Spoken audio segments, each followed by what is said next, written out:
Hello everyone, welcome to our channel. आज की video में हम बात करेंगे पीएचडी से रिलेटेड। देखिए, यहाँ पर हम पीएचडी से रिलेटेड क्या बातें जानेंगे। अगर आप पीएचडी करना चाहते हैं या पीएचडी कर रहे हैं लेकिन सुपरवाइज़र चूज़ नहीं किया है, तो किन बातों का आपको ध्यान रखना चाहिए। आज की वीडियो में हम यही सब बातें बताने वाले हैं। जैसा कि आप सभी को पता होगा कि यूजीसी का जो रेगुलेशन है पीएचडी से रिलेटेड, 8 नवंबर या 7 नवंबर 2022 को जो गेजेट ऑफिसर में गेजेट ऑफ इंडिया में पब्लिश हुआ था, ठीक है, जारी किया गया था। तो उससे रिलेटेड हमने वीडियो 2 बना रखी हैं, आप उनको देख सकते हो। पीएचडी की रेगुलेशन 2022 से रिलेटेड, ठीक है जी।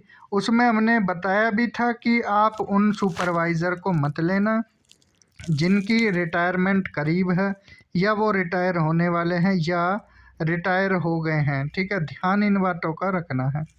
जैसा कि इस न्यूज़पेपर की कटिंग में भी है, डिस्टेंस पीएचडी या एमफिल करने पर पूरी तरह से रोक। जिन शिक्षकों की सेवानिवृत्ति में 3 वर्ष से कम बचे हैं वे पीएचडी नहीं कराएंगे। ध्यान रखना, जिनका रिटायरमेंट में 3 साल हैं, ठीक है। एक तो देखिए, मॉरल एथिक्स यही कहता है कि जो प्रोफेसर अच्छे प्रोफेसर हैं, 3 साल बचा है उनकी रिटायरमेंट में, वो पीएचडी के कराने की सीटें ना लें, ठीक है, सुपरवाइज ना करें। क्यों? क्योंकि आपकी रिटायरमेंट होगी, फिर दिक्कत किसको आएगी? पिसेगा तो बच्चा ही, ठीक है। चाहे सुपरवाइज़र हो, चाहे यूनिवर्सिटी के चक्कर लगाने हो, दिक्कत आएगी रिसर्चर शोधार्थी को। तो इसलिए पहला काम तो उनको ही करना चाहिए, प्रोफेसर को, कि सीट ना लें। दूसरा, यूनिवर्सिटी के पास उनका डेटा आता है, तो यूनिवर्सिटी को भी ध्यान रखना चाहिए कि इनकी रिटायरमेंट में इतना समय बचा है, तो इनको सीटें हम क्यों दें, ठीक, क्योंकि बाद में दिक्कत फिर बच्चों को ही आएगी।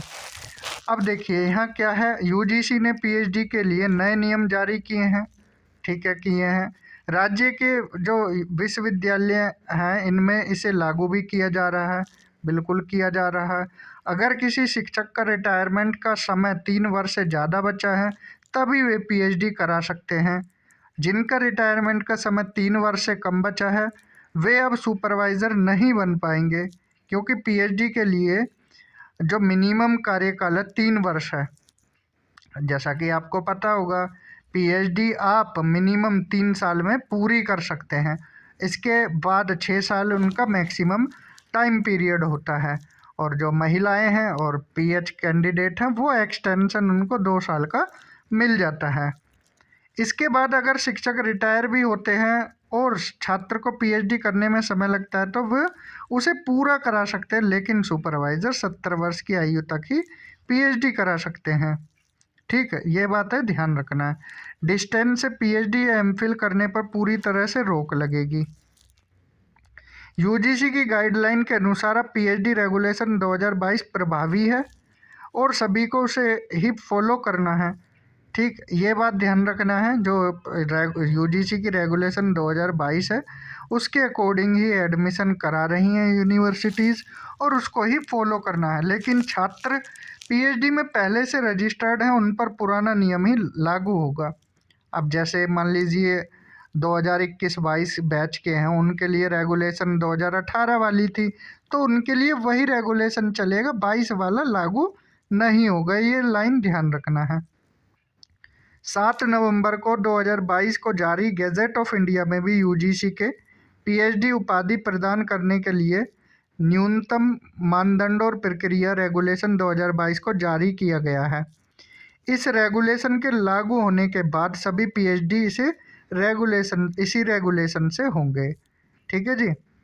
ये ध्यान रखना, पहले रजिस्टर्ड छात्रों पर नए नियमों का कोई प्रभाव नहीं रहेगा।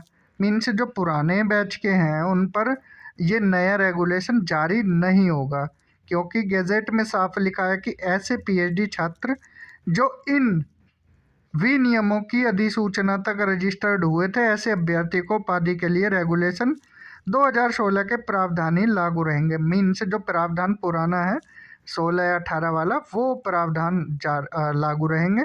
जो 22 वाला है ये प्रावधान जो नए कैंडिडेट्स हैं 23-24 बैच के उन पर लागू होगा। यानी पूर्व से एक छात्र किसी शिक्षक के साथ रजिस्टर्ड हैं और पीएचडी कर रहे हैं तो वे रिटायरमेंट के बाद भी पीएचडी कराना जारी रख सकते हैं और उसे पूरा कराएंगे, तो उन पर कोई दिक्कत नहीं है। लेकिन जो नए कैंडिडेट्स हैं, नए बैच के रिसर्च स्कॉलर हैं, उनको ध्यान में रखना है ये बातें। बाद में फिर आप परेशान रहो कि हमारे सुपरवाइज़र रिटायर्ड हो गए, अब हमारी पीएचडी क्या है अधर में लटक गई, फंस गई पीएचडी। तो एक पढ़े लिखे सिंसियर रिसर्च स्कॉलर की तरह आपको यहाँ स्टेप लेने हैं, उनको फॉलो करना है, ठीक है? तभी आप आगे जो परेशानियाँ खड़ी हो सकती हैं उनसे बच सकते हो, ठीक है? तो इस वीडियो में यही जागरूक करना था कि सोच समझकर इत्मीनान से पहले सारी चीज़ें जांच परख कर तभी स्टेप लेना है, ठीक है? इस वीडियो में इतना ही। Thank you. Have a good day.